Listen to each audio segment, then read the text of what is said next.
Good weekend. Ira Epstein of Linn Associates with your financial market wrap-up, and this is your weekend edition for Friday, March 12th, 2021.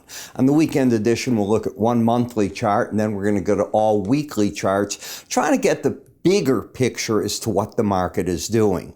And it's an interesting week because what the market is doing right now, in my opinion, is making an adjusting to creeping higher interest rates. Now, they galloped there for a while, but now I think we're into the creeping process as we go to 1.6, we work our way up 1.65, back off, 1.68, back off, 1.7 on 10-year yield, things of that nature. And the market starts adjusting to that. In addition, this week we get the FOMC meeting. That's going to be an important one because as this is going on, will Fed Chair Powell ignore it? Will he say they're aware of it? Will he go back to Operation Twist, which looked at that before, and they tried to control the back end from going up too high? Don't know.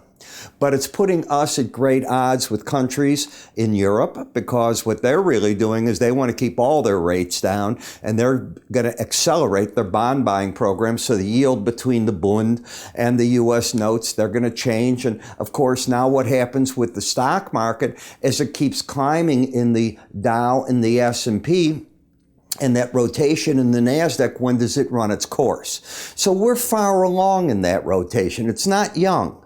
And the question is, at what point is that part of the market done? As for the energies, well, you know, it's $70 a barrel. You've got a big number, 65 in crude. Come on, Permian Basin break-even is estimated to be $33 a barrel. So if the big boys wanted to produce, they could, but what they're doing and what they said they would do this year, and so far they're paying attention. OPEC has got that right. They're paying down their debt. And they're going to return money to shareholders. So they're not bringing the oil on. The independents will do that. And we'll probably see that in what we call the oil rig counts. As you look at the foreign currencies, pretty mixed. Gold, as much as it's down, it's giving the first rationale reasons that maybe it's run a course to the downside. I'll talk about that in my metal video. But if you come to the monthly chart, you're just running up here. This is now for the month, and we're only, remember, at the 12th. We're up 3.5%. Again, new all-time high close so far on the monthly basis. When you get to the weekly, we finished the week up 2.6%, a new all-time high close there. You can see how the market has edged through everything. That resistance that we had on the daily charts, well, you've been getting through that, and when I get back to that on Monday, you'll see what I'm getting at. You're still in that area. So this closed today at 39.42 and a quarter on the weekly charts. As we get to them, you're getting right up into that area. While it's an all-time high close, I believe, I'm pretty sure I'm right on that. Let's just come here. It certainly is from that one. This is the one I was worried about. Yeah. We've got what I wanted, but it's not over the high of the highs. Got what I'm saying? So those are the things I look at as to what the market's done. As for the trend, it's clearly to the upside. The market's got a pattern now of higher lows, higher highs, staying over the 18-week moving average. So the bias is up, the trend is up until you take out 37, 20, 50. And in terms of Bollinger Bands, you haven't even come to it. But when you do, and I expect that if we do this coming week, I expect resistance at the 39.87 zone. Each time you've hit a Bollinger Band in the past on a weekly chart, it has given you opportunity to take money off the table. Now, whether or not the market keeps going like it did there, I can't answer. Or if it's going to do one of those corrections. Nobody knows that. But as for the pause, that's what I'd be looking for. And when I look at momentum, I have an overbought condition. So in terms of momentum overbought, the bias up, the trend up, looking for the 39.87 level. In the NASDAQ, did it run its course to the downside? The market is honed in on the 18-week average of closes, and finally, it's not in an oversold condition anymore. The numbers are all under the 70 level. They're starting to drift. Whether that drift is going to be lower, I can't answer. What I can tell you is there's no trend. You have the higher high, lower low. If the market were to take out this 12,207, wherever the Bollinger Band would come in, probably around around the 11,008, let's see, let's call it 11,900 level. It's moving about 100 points a week. It would be probably in that zone for the support. If it just rallies from here, you just stay with one of these patterns where it's not doing anything. The chart action is not pretty, but it could be where it's running out of the downside momentum. The Dow, very strong. Now, we hit the upper Bollinger Bands there. I can go back with you. When you hit them, you got to be careful. See, hitting them and riding them is one thing.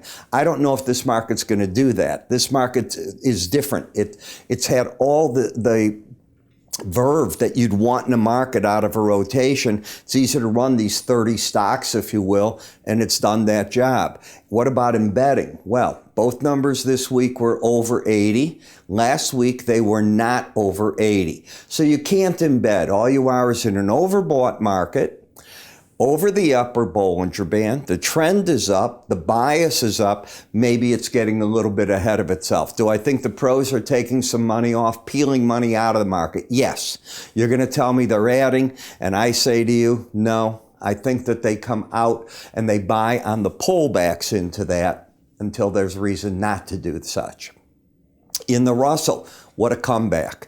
This market is now kept basically its readings. Look at this. Over 80s, right? Over 80s, over 80s. This is just a powerhouse. So this is where the smarter money, and that doesn't mean smart intelligence, but the smarter chart money has been moving into. It's the prettiest of the charts. Target 2409, let's call it 2409 and a half, 2410, right in that general zone. You'd have to take out 2,084.40 to break this market's pattern to the upside. It has certainly regained itself and got its stability back.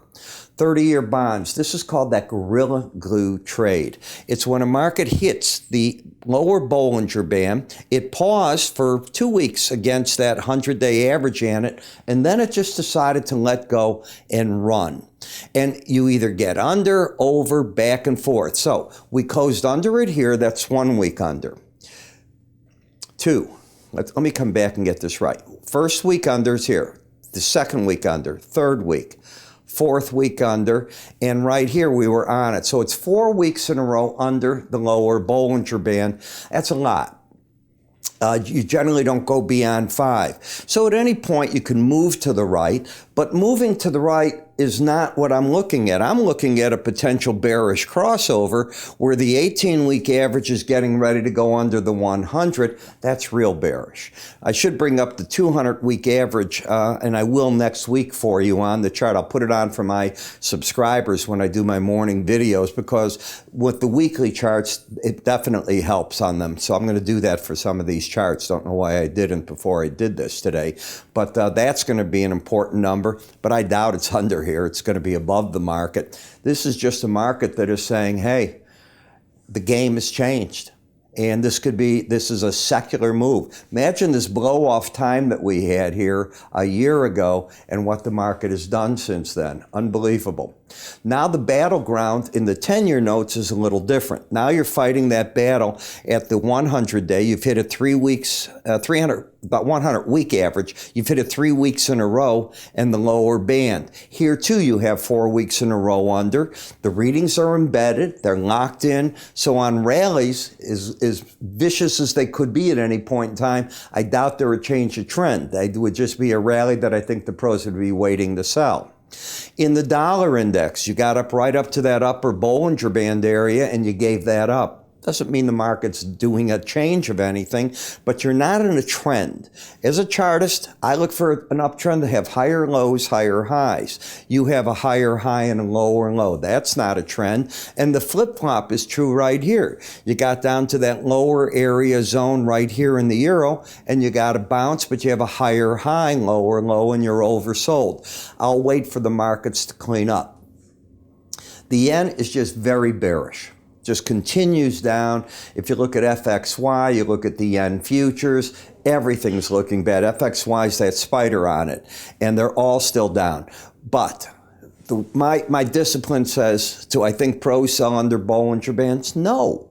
You only stay under them 5% of the time. So as bearish as that looks, you're oversold, you've really stretched it out. At any point you can get a correction. Bitcoin, there's more investigations going on of now more companies that are involved in the crypto exchanges. The CFTC joined today. So at first you were down in the markets, but you did finish in a good note. Investigations, they'll run their footing. What are they looking for? Probably Americans that are trading on some of that. They're not allowed to. We'll see what happens. They're after tax money. They're after stopping those. They want regulation. This is becoming an asset class. When you get on that kind of radar, you get the regulators. It'll be the SEC and the CFTC. You mark my words, this has become an asset class. It's covered on financial TV every day. They've got everybody's attention. Doesn't hurt to clean the game up. And I'm not saying those exchanges have done anything wrong. If they haven't, they'll be found innocent in it, and it goes on. One of them that they're looking at, as I understand, has even got a public filing, an IPO that they want to come out with. In the Brent WTI, you can see the differential just stays over this 322. It's staying in that area. It's not acting like a market that wants to put a bigger differential on that at this point in time. When we take a look at Brent itself, what do you do when you hit an upper Bollinger Band? I contend the pros come out and they wait to buy again. They do so. There's a key moving average that I believe they use on this. I don't show it here in these videos. Then they pump out up there, then they buy again. That is what my online enhanced Bollinger Band course is all about. Teaching you how to do that, what averages, how you tie it together with stochastics. I'm hoping that I make major progress this week, and I just dust up a few things and it's next week release. I'm not saying it is. I thought it would be, I'd be further along. The markets took my time. At the end of the day, folks, I am a broker. You know, I have a brokerage company and I run my business. This other part of it I love to do because it brings the clients, but got to run the brokerage. WTI, just an embedded reading, powerful, running to the upside. As long as OPEC can keep their Brent going, we're going with them. And as I said, I doubt that the big boys are turning on their wells. They're returning money. Think about it. They're not spending on their CapEx. They're getting about, at the current price here, $32, $33 a barrel profit. You can pay down a lot of debt as your wells are doing that for you, the existing wells. You're able to give a dividend back to your shareholders. And if prices can stabilize here, they look at it, that oil isn't going anywhere, they'll be doing just fine. That's the game they're looking at. The game I look at, and I've told it to you every day, I can't imagine the driving season isn't going to go crazy. I took my car in today for the spring getting ready, let's call it that. It's lined up there, okay, at where I get it repaired and gone over for this. Wow. He said, yeah, it's busy. Everybody wants to go driving. Look at this. You're just running this Bollinger Band. That's power. What called it? The embedded reading. I love that. So you put it together, natural gas in trouble. I said it's the time of the year where it doesn't get much going for it. If you like what I do here, do me a favor. When you're looking at it on YouTube, at least hit the subscribe or you like button. It helps me with the algorithms. Second thing, you might want to really consider looking at our videos as a subscriber. I have already recorded my Spider ETF video. I'm yet to do the futures. That'll be out Saturday morning, first thing.